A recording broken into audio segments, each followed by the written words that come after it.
আসসালামু আলাইকুম রহমতুল্লাহ। আলেমদেরকে মৌলবাদ বলা হয়, মৌলবাদী বলা হয়।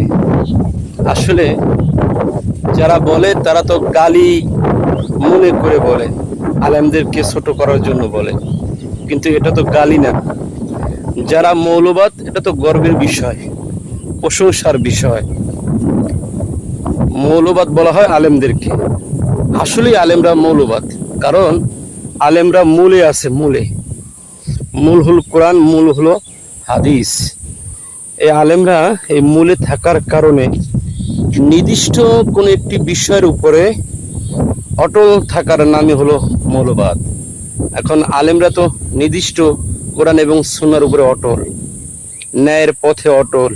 এই কারণে একটা বাতিল শক্তি আছে, তারা আলেমদেরকে মৌলবাদ বলে, মৌলবাদী বলে। মানে এই শব্দ ধারা তারা বোঝাতে চায় আলেমরা জঙ্গি, সন্ত্রাস, উগ্রপন্থী। আসলে কিন্তু তা না। মৌলবাদ যারা, তারা মূলে আছে। মূল হলো কোরআন, মূল হলো হাদিস। অতএব আমরা এখানে মন খারাপের কিছু নাই। আলেমরা মূলে আছে।